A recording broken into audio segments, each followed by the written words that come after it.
thank you so much for coming. And on behalf of Tim Grotz from Keys Coalition in South Florida, he's the organizer of the event, he couldn't make it. We want to say thank you, and he extends his heartfelt thanks for you coming today and being a part of this amazing event. I think it's the first prayer rally in D.C. to end slavery and human trafficking. My name's Yvonne Williams. I am the founder and president of Trafficking in America Task Force. We are in Florida as well, just moved from Tennessee. We're a Tennessee organization, a national level. But I'll be emceeing today, and I'm very honored to do that.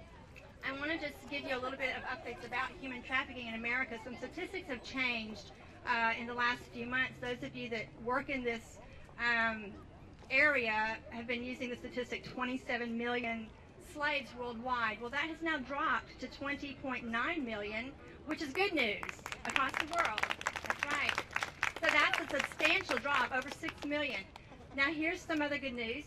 Sex trafficking has been reduced by 19% in the last few years. That's wonderful, and I believe that's due to the work of all of the abolitionists and all of the NGOs across the country and the world working to end this and bring light to it. So that's good news. The bad news is that labor trafficking, which doesn't get a lot of attention, has increased 43%. So we need to really begin to focus on labor trafficking of children, not only in America but across the world, that are working to make the products that we are buying, and we'll be discussing that this afternoon about some ways we can help. So those are some good news and some bad news along the way. So those are the new stats put out by the International Labor Organization and some other organizations working, along with our TIP report from our state. So let's get going. I'm going to begin by introducing Davina Dragana, who is one of our youth on the program. I met Davina in October. She is a PhD candidate at the American University in Washington, D.C., right here, where she's specializing in human trafficking and transnational human security issues. Ms. Dragana has been active in the anti-human trafficking field for the past 6 years with organizations such as the Department of Justice, the Polaris Project, Myramed Institute, Walk Free's Global Slavery Index, the International Center for Missing and Exploited Children, Amnesty International, the United Nations, and on and on. She's an amazing young woman and an excellent representation of the energy that today's youth have. So I'm just not going to keep on, it's this long, but Davina was a commended student in 2010 at the George Washington University commencement ceremony by our First Lady, Michelle Obama. So Davina is going to lead us in our pledge. The flags are behind us. Hi everyone, thank you for coming. If you'd like, please join me in the Pledge of Allegiance. I pledge allegiance to the flag of the United States of America and to the republic for which it stands, one nation, under God, indivisible, with liberty and justice for all. Thanks everyone.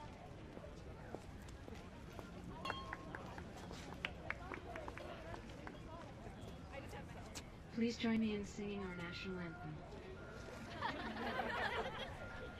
Oh, say, can you see by the dawn's early light what so proudly we hailed at the twilight's last gleaming, whose broad stripes and bright stars through the perilous fight o'er the ramparts we watched were so gallantly streaming, and the rockets' red glare, the bombs bursting in air, gave proof through the night that our flag was still there. Oh, say does that star-spangled banner yet wave o'er the land of the free and the home of the brave?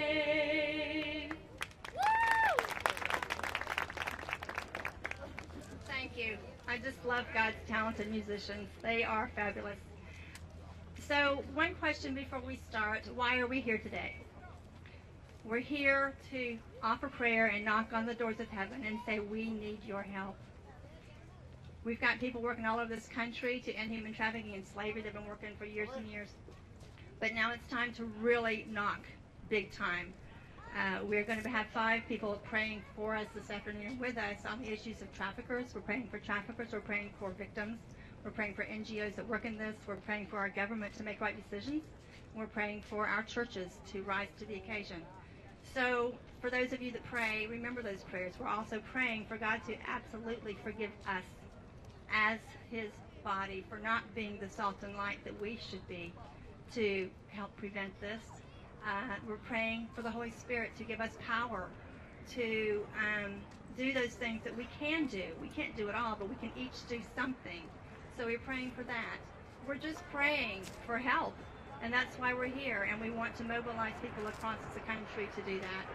So first we're going to start with our keynote speaker, who I met last night for the first time. I've known of him, but just met him last night for the first time. Ken Morris is such an inspiration. How many here are aware of Ken Morris? Yes, good. That's absolutely wonderful. He is a terrific man and totally mobilized to change lives. So I'm going to tell you a little bit about Ken for those who don't know. He's founder and president of the Frederick Douglass Family Foundation. He's descended from 2 of the most important names in American history. Appropriate that we're here today on the nation's capital grounds. He's the great-great-great-grandson of Frederick Douglass and the great-great-grandson of Booker T. Washington. We all know those names. His life until the year 2007 could be described as distinguished yet disengaged from the lineage until Providence called. Today, Ken's career and life path are driven by a mission to end human trafficking and all forms of servitude with a clear focus on the restoration of the dignity and well-being of its victims. He could not have predicted that one day he would so fully embrace and be defined by the characteristics that so closely defined his famous ancestors. The FDF Foundation, Frederick Douglass Family Foundation, endeavors to create a modern abolitionist movement in schools all over the country through the vehicle of service learning. I'm so glad that our youth are here today with us. FDFF operates on the belief that students can best communicate the message of abolition via the internet and their extraordinary online social networks. In the past 5 years, extensive work has been done by FDFF, reaching approximately 50,000 middle and high school students through the Frederick Douglass Dialogue Tours, appearing on television, radio, and in newspaper articles, including CNN, Newsweek, Video, PBS, The Travis Smiley Show, The Washington Post, Yesterday, and on and on. He's well known in the media in our country. Creating the Abolition Day Project, allowing students to bring awareness of human trafficking to millions of people all over the United States. And initiating H.R. 929, which is the House resolution to recognize Abolition Day internationally. We need to all look at that and begin to support that day, as well as his work with FDFF. Ken received the honorary degree of Doctor of Humane Letters from the University of Laverne in January 2012, just a year ago. In June 2012, he received the National Park Services Network and Freedom Underground Railroad Frederick Douglass Legacy Award. He's the first recipient to receive this recognition. Ken has a beautiful wife, Diana, and 2 lovely daughters, Gina and Nicole.